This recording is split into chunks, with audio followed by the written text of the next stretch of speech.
तो 3 साल हम लोग की रिलेशनशिप चली थी। बाद में वो लड़की गोल्ड डिगर लड़की थी। इसका मतलब भी समझा दीजिए। गोल्ड डिगर लड़की वही होती है जो, मैंने भी दिल्ली आके वर्ड सुना था पहली बार, लेकिन भावना तो वही होता है ना, हर इंसान सबका भावना है एक ही तरफ। तो वो होता है कि गोल्ड डिगर वो लड़कियाँ होती है जो आपके रुपया पैसा, आपके रुतबे से प्यार करती है, आपसे प्यार नहीं करती है। तो वो लड़की गोल्ड डिगर थी। ये प्राइम मिनिस्टर भी रह चुके हैं, जरा इनका चेहरा देखा जाए। वहाँ स्कूल में बाल संसद जो होता था, तो उसमें भी प्राइम मिनिस्टर वो होता, अलग ही रुतबा होता होगा उसमें था। तो मैं उस सबसे हाई लेवल प्राइम मिनिस्टर 2 बार रह चुका हूँ। तो बता दें कि मुखर्जी नगर में जहाँ हम हैं, इसको यूपीएससी का मक्का मदीना कहा जाता है क्या? जी जी, यूपीएससी एस्पिरेंट का प्यार लवासना में होती है सर। एक डिस्ट्रैक्शन भी है सर, क्योंकि अगर आपका लाइफ पार्टनर अच्छा नहीं मिलेगा तो फिर आप बर्बाद हो जाएंगे। तो बिहार में आप जानते हैं, बिहार के खून में पॉलिटिक्स और यूपीएससी बसा होता है। हार नहीं मानना है, हार नहीं मानना है। नमस्कार, आप शॉर्टकट पॉलिटिक्स देख रहे हैं और मैं हूं आपके साथ अभिनव कुमार। हमारी मौजूदगी दिल्ली के मुखर्जी नगर में है और आपको हम आपको जिस कमरे में दिख रहे हैं, आप इस कमरे को पूरे ध्यान से देखेंगे तो आपको समझ में आ गया होगा कि हम आपको क्या दिखाने का प्रयास कर रहे हैं।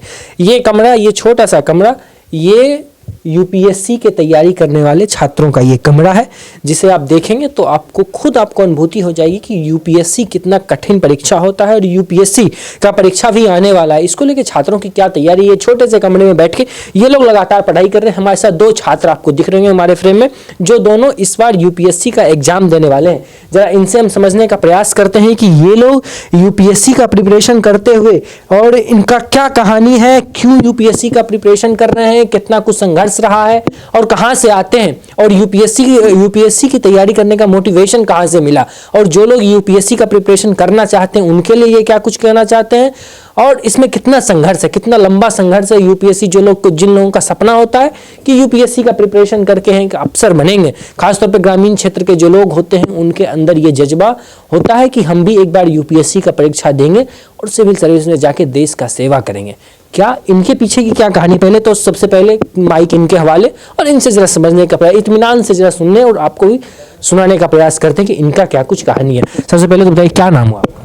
मेरा नाम मंटू मित्रन है जी। मैं बिहार के मोतिहारी जिले से हूँ। आप बिहार से हैं? बिहार से। कब यहाँ पे कितने दिन से यहाँ रह रहे हैं कि तैयारी प्रिपरेशन कर रहे हैं? 1 साल हो गए मुझे आए हुए यहाँ पे। 1 साल? और कितना संघर्ष भरा जीवन है आप लोगों का, क्योंकि यूपीएससी की जब भी बात आती है तो तब भी कहा जाता है कि यूपीएससी के छात्र काफ़ी कठिन परिश्रम करके एग्जाम क्वालिफाई करते हैं। देखिए सर, जीवन के हर क्षेत्र में संघर्ष तो है ही। जब सपना बड़ा हो, लक्ष्य बड़ा हो तो संघर्ष बड़ा होगा ही। तो इस संघर्ष में भी मज़ा आने लगता है, कोई दिक्कत नहीं है सर, मज़ा आता है पढ़ने में, नई नई जानकारियाँ मिलती है, तो संघर्ष नहीं लगता, अच्छा लगता है। तो यूपीएससी आपने क्यों चुना? क्योंकि बिहार के लोग बहुत सारे काम करते हैं, कोई कुछ बनते हैं, कोई कुछ बनते हैं, तो आपने यूपीएससी, आपको पता है कि यूपीएससी इतना कठिन क्षेत्र है, इसके बावजूद आपने क्यों इसका चयन किया? देखिए सर, हर व्यक्ति की अपनी अपनी महत्वाकांक्षा होती है जी, कि अपने लाइफ में बहुत आगे जाए। तो बिहार में आप जानते हैं, बिहार के वहाँ के खून में पॉलिटिक्स और यूपीएससी बसा होता है। तो इस वजह से मैं यूपीएससी के क्षेत्र में आया, और यूपीएससी के क्षेत्र में आने के बाद मैं इसमें सर डाइवर्सिफिकेशन ज़्यादा है। आप एक आईएएस बनने के बाद आप आरबीआई के गवर्नर जो अभी शक्तिकांता दास जो हैं, वो एक आईएएस अफसर ही हैं। फाइनेंशियल कमीशन का जो भी चेयरमैन है वो भी आईएएस ऑफिसर हैं। तो इसमें सर डाइवर्सिटी मिल जाती है, तो देश को एक बड़े लेवल पे आके सेवा करने का मौका मिल जाएगा यहाँ पे सर। इस वजह से यूपीएससी में आने का वो लक्ष्य है, सपना है सर। और जो लोग आपको देख रहे हैं उनको क्या कुछ कहेंगे, अगर जो ग्रामीण क्षेत्र में, बिहार के सुदूर देहात में जो लोग बैठ को आपको देख रहे हैं, या फिर बिहार के अन्य जगह से, देश के अन्य हिस्से से अगर आपको लोग देख रहे हैं, अगर उनके भी अंदर, उनके दिलों में अगर यूपीएससी का जज्बा है, तो उनको क्या कुछ करना चाहिए आपके हिसाब से? सर, यूपीएससी करने के लिए ज़रूरी नहीं है कि वो दिल्ली आके ही यूपीएससी की तैयारी करें। वो जहाँ से है वहाँ से यूपीएससी की तैयारी कर सकते हैं। अभी जो 2nd रैंक आया था, गरिमा लोहिया नाम की लड़की थी, बिहार के बक्सर की जी, वो तो अपने घर से ही शायद तैयारी की थी। तो इसका कोई ज़रूरी नहीं है कि आप यहाँ यूपीएससी के मक्का मदीना में आके ही आप तैयारी कर सकते हैं। मुखर्जी नगर को आपको बता दें कि मुखर्जी नगर में जहाँ हम हैं, इसको यूपीएससी का मक्का मदीना कहा जाता है क्या? जी जी, मक्का मदीना कहा जाता है यहाँ पे।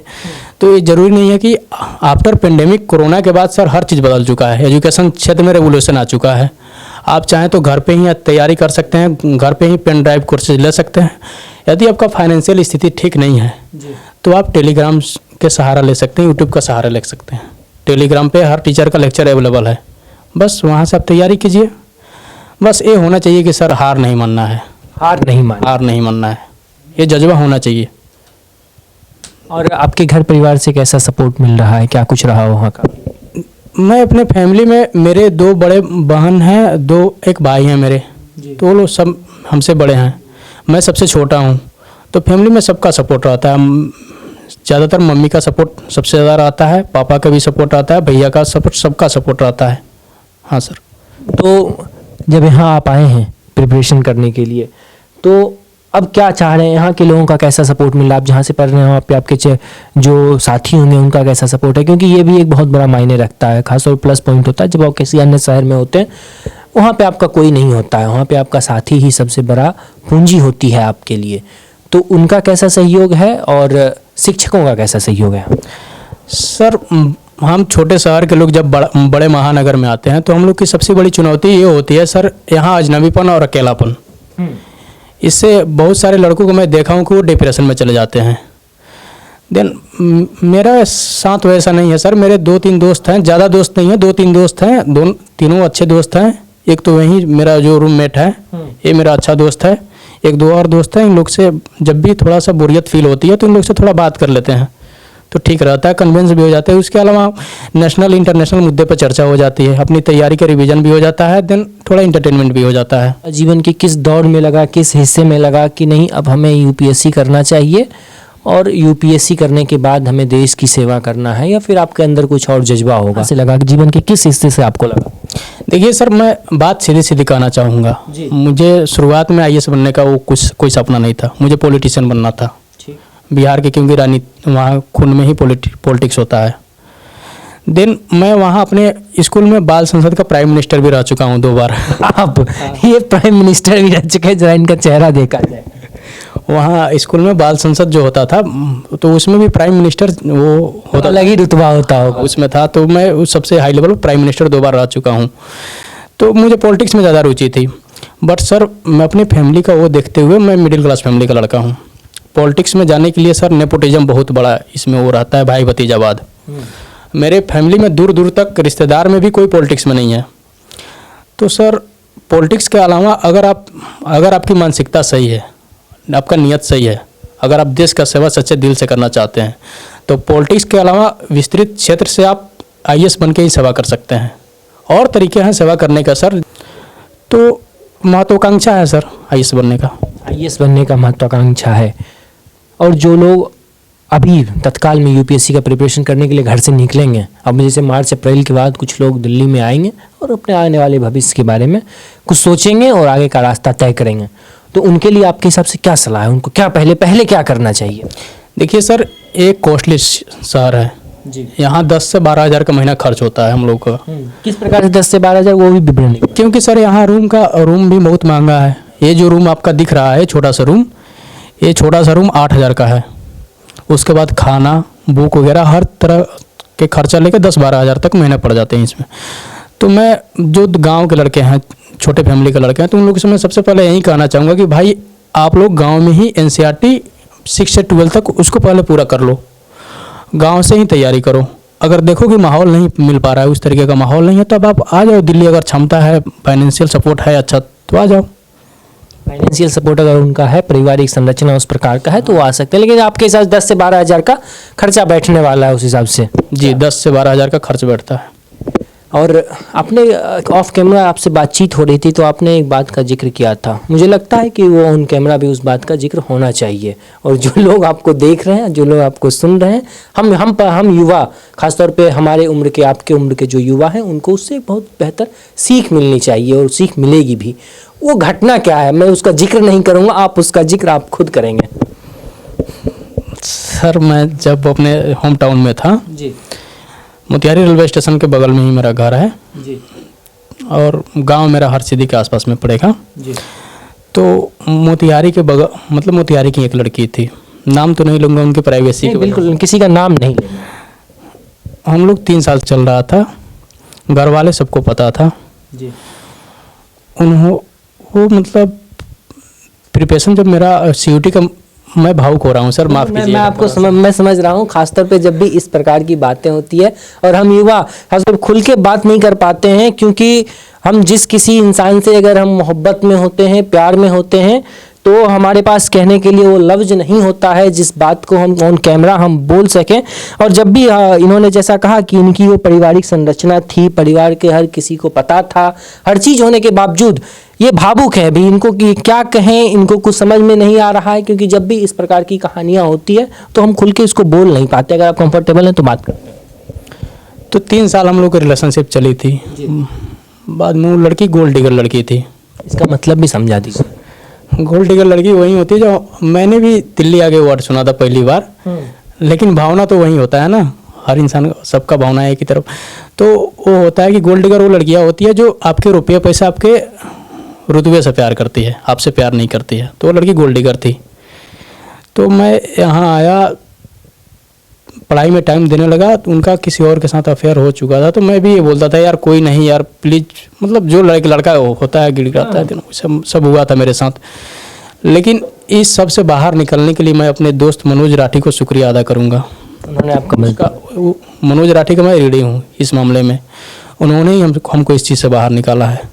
आज सर इंडिपेंडेंट होकर पूरा तैयारी कर रहा हूँ, मुझे 1% का भी कोई डिस्टर्ब नहीं होता है जी। और यूपीएससी के मामले में सर, यहाँ के यूपीएससी एस्पिरेंट का प्यार लवासना में होती है सर।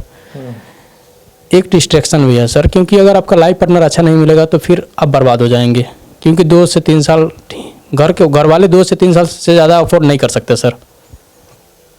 तो करना भी नहीं चाहिए मिडिल क्लास वाले बच्चों को, प्यार वगैरह ये सब चक्कर में न पड़ना चाहिए, मेरा जहाँ तक ओपिनियन है।